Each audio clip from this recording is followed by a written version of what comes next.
This is what our non-deciding set score sheet looks like, and this is what we're going to be looking at first. Starting with the header information, we're going to fill in the information about the tournament that we're attending. This is going to be done in pen in all caps. This is pretty self-explanatory, so I'm going to go ahead and speed us through this.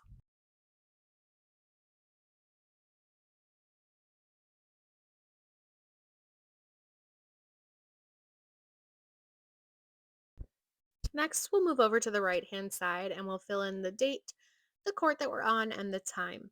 Quick note that the time should always be in military time. So in the morning, that's the same as your normal 12-hour clock. In the afternoon, you're going to add 12. So 3 p.m. is 15. There's a nice handy guide there on the side. If you ever get confused, it's right there for you. Moving down the right-hand side, we're going to do the officials section. This is where you're going to enter the names of your refs, yourself, your work team, and your region, remembering that you always are going to put last name, comma, first name. Since the match hasn't started yet, we're still working in pen. We're going to come over here and add the team name down here in the team box. We'll do the same thing for the other team. Then we'll move down and enter the lineup in the Roman numerals box. We're entering the numbers, and then we're making sure to also add the libero and the team captain. Again, we're going to enter the lineup on this side, captains and libero. This team also has an alternate captain, so we will enter that as well. At some point while you're doing all of this, they will have the coin toss, at which point you will know which team is serving. We'll mark it there. And which team is receiving. We'll mark the R on that side. Then one more X we'll add before the game starts is on the receiving side. We'll cross out the box with the small number 1. 3 X's.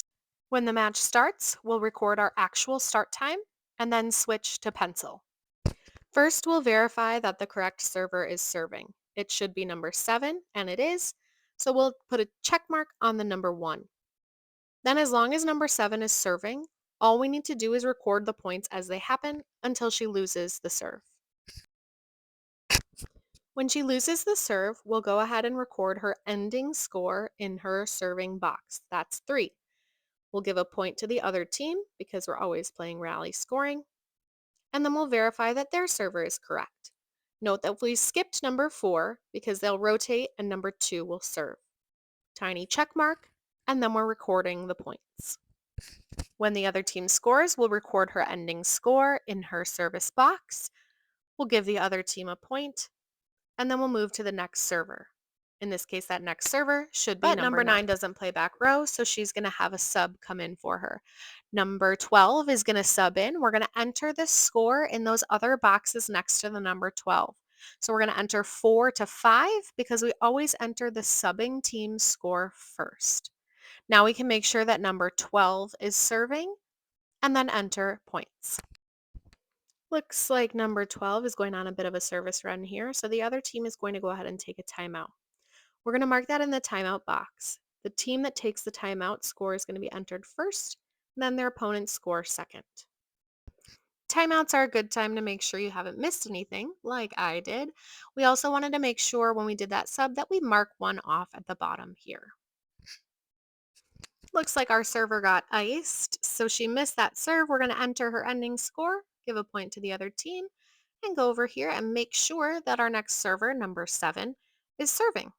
Except again, number 7 doesn't play back row. The libero goes in for her and serves. We're going to mark that by putting a triangle over the Roman numeral of that serving position. Then we verify the libero is serving, and we mark points. She served until point 8, so we're going to enter that, give a point to the other team, and move back over to the other side. And we continue to verify servers, mark points, and enter ending scores in the boxes below. Number 10, our next server, is going to be subbed out. So again, we'll enter the number of the player coming in, the score, subbing team first, and then this time we'll make sure to mark our substitution down below. We're going to check one off there. Then we verify that number 3 is serving. We'll mark her little check mark, and then we'll mark her points. On the other side, we're going to again have the libero serve. So we will denote that by putting a triangle over the serving position Roman numeral, verify the correct server, mark points, and enter end score. Our next server on the right side, number 9, she's going to go on a bit of a run here. She's going to get up to point number 20. And that's going to make our left side coach a little nervous. They're going to call a timeout. So again, we're going to enter that by entering the team that took the timeout, their score first, opponent's score second. And again, a timeout is a good time to make sure that you have been catching up on everything you need to do. You have all of your substitutions marked, and your score matches your score flipper. As the match continues, we continue to mark end scores, mark points, and verify servers. Unfortunately, number 8 misses her serve, and that gives the Thunder team the game. They get 25 points. Now, number 3 did not serve, so you are not going to check the number 1 in her box. However, you are going to enter 25 as the ending score and circle it. You're also going to circle the ending score on the other side.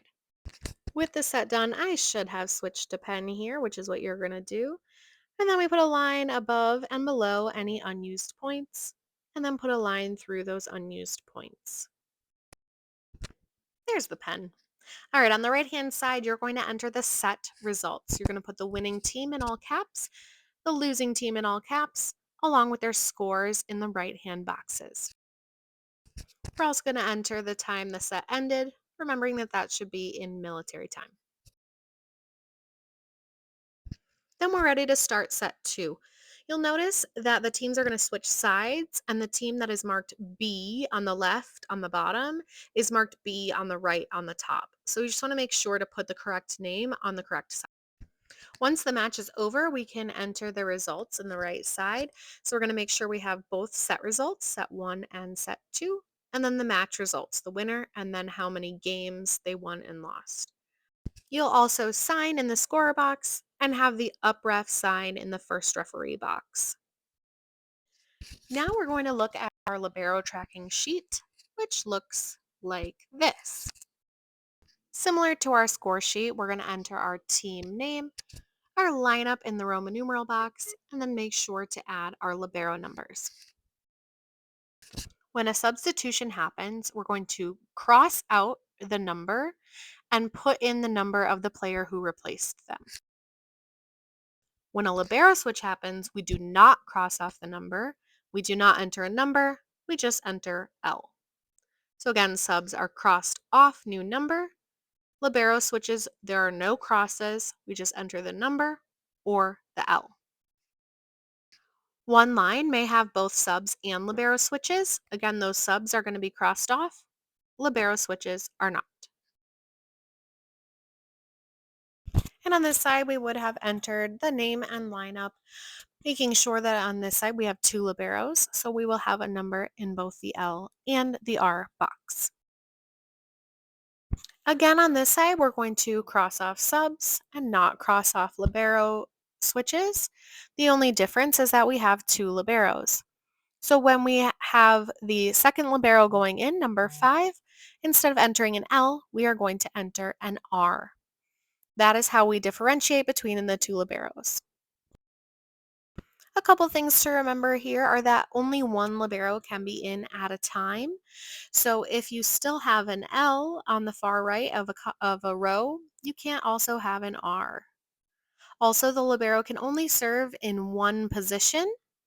So L and R could not both serve if they're only going into position 3 or position 6.